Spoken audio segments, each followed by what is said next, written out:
नमस्कार, मैं हूं विक्रम उपाध्याय। इलेक्शन मंत्रा में आपका स्वागत है। लोकसभा का चुनाव जैसे जैसे नजदीक आता जा रहा है, तमाम अटकलें और तमाम गुना भाग सामने आने लगा है। कई चैनलों ने ये बताना शुरू कर दिया है कि एनडीए की कितनी सीटें आएंगी या इंडिया गठबंधन कितनी सीटों पर बाजी मारेगा। आज हम हिंदुस्तान समाचार के संपादक जितेंद्र तिवारी से राज्यों के बारे में ठीक से चर्चा करेंगे और यह समझने की कोशिश करेंगे कि किस राज्य में एनडीए का पलड़ा भारी है और कहां-कहां एनडीए को चुनौती मिल रही है। जितेंद्र जी नमस्कार। नमस्कार। आपका बहुत-बहुत स्वागत है। हम शुरुआत आज करते हैं राजस्थान से।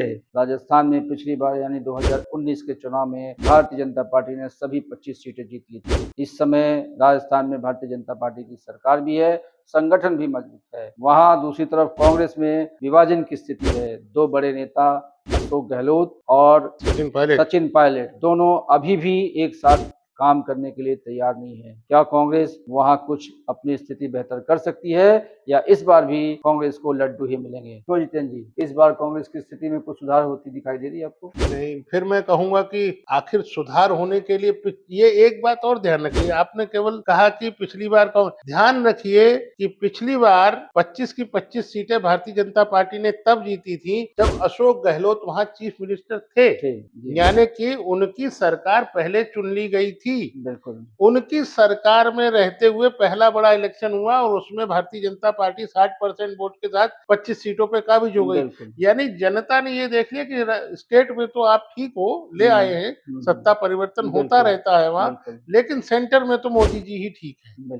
तो मैं समझता हूं कि जब वो स्थिति में भारतीय जनता पार्टी 60% सीट और 25 सीटें ले आई, तो अब की बार जबकि कांग्रेस विभाजित भी है, टूटी हुई भी है, सत्ता से बाहर भी है और अभी भी उसके अंदर कोई नया जोश करंट नहीं है, तो मैं समझता हूं कि भारतीय जनता पार्टी के लिए खुला मैदान है। यानी कि भारतीय जनता पार्टी निर्द्वंद होकर यहाँ 25 की 25 सीटें जीत सकती है और ये वहां के मुख्यमंत्री के ऊपर, भजन लाल जी के ऊपर एक जिम्मेदारी भी है। और अंत में बात दिल्ली की। दिल्ली में केवल 7 लोकसभा की सीटें हैं, लेकिन जो चुनाव का पूरा संग्राम है वो दिल्ली में सिमट कर रह गया है। ईडी, सीबीआई, आईटी बनाम भारतीय जनता पार्टी बनाम आम आदमी पार्टी की लड़ाई बहुत ही जोरों पे है। रोज ही आप देखेंगे नेशनल जितने न्यूज़पेपर्स हैं, जितने चैनल्स हैं, उसमें आधे से ज्यादा समय दिल्ली पे खर्च हो रहा है। जितेंद्र जी, 7 सीटें हैं, भारतीय जनता पार्टी लगातार 7 सीटें जीतती भी आ रही है। अब ऐसी स्थिति में अरविंद केजरीवाल एपिसोड के बाद, उनके जेल जाने के बाद, क्या कहीं लगता है कि इस स्थिति में कोई परिवर्तन होगा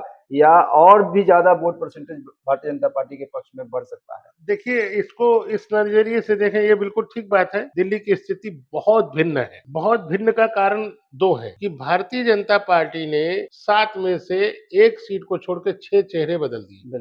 बिल्कुल नए चेहरे हैं।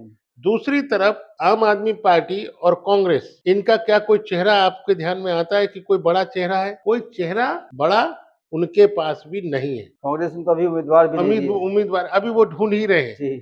25 मई को यहाँ इलेक्शन होने हैं। तो सवाल ये है कि दिल्ली के चुनाव में मुद्दा क्या होगा? मुद्दा हो गए हैं केजरीवाल। अब केजरीवाल साहब को ईडी ने जिस तरीके से सिटिंग चीफ मिनिस्टर को जेल की हवा खिला दी है, तो मुद्दा वही रहने वाला है कि क्या केजरीवाल ईमानदार है या केजरीवाल ने जो किया उसकी सजा उन्हें मिल रही है। तो इसका आकलन करने के लिए दो तरीके हैं कि क्या केजरीवाल के जेल जाने के बाद दिल्ली में कोई उबाल पैदा हुआ, क्या सड़कों की हालत ऐसी हो गई, क्या व्यवस्थाएं भंग हो गई?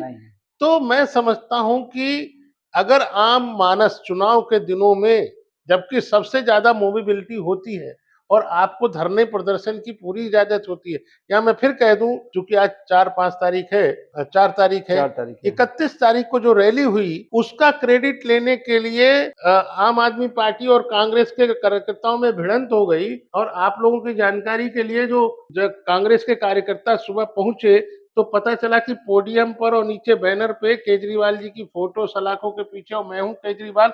तो कांग्रेस के लोगों ने हंगामा कर दिया, वो सारा उतरवाना पड़ा। जब वो उतरे तभी लोग चढ़े। तो अगर ऐसा है कि हम किसी दूसरे लीडर को अपने साथ, जिसके विरोध में हम खड़े होना चाहते हैं, उसका पोस्टर भी नहीं स्वीकार कर पा रहे, तो आम आदमी पार्टी का अंदर से क्या हाल होगा? आपको मैं फिर बताता हूं, केजरीवाल की राजनीति ने कांग्रेस को खत्म किया, दिल्ली से खत्म किया। अब कांग्रेस के कार्यकर्ता उससे और ज्यादा उखड़ रहे हैं कि जो बचा खुचा है वो भी ये खत्म कर देगा। तो मैं नहीं समझ पा रहा हूं कि नीचे के लेवल पर आम आदमी पार्टी और कांग्रेस कहीं एकजुट है, इसलिए उसका लाभ भारतीय जनता पार्टी को मिलने वाला है। हाँ, मुद्दा केजरीवाल अंत तक बने रहेंगे, लेकिन उन केजरीवाल के कारण से ये जरूर हो सकता है कि थोड़ी सी राजनीति में तलखी और भारतीय जनता पार्टी को ये दिखाने की कोशिश की जाती रहेगी कि ये कुछ सरकारी संस्थाओं का या सेंट्रल एजेंसीज का दुरुपयोग करती रही है।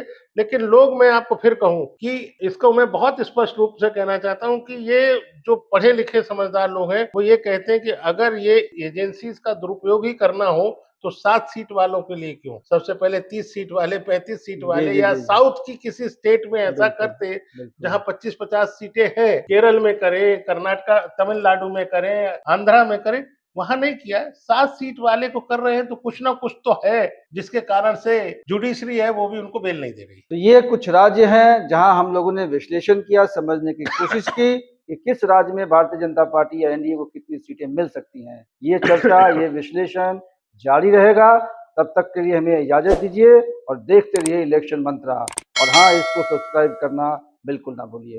धन्यवाद, नमस्कार। नमस्कार।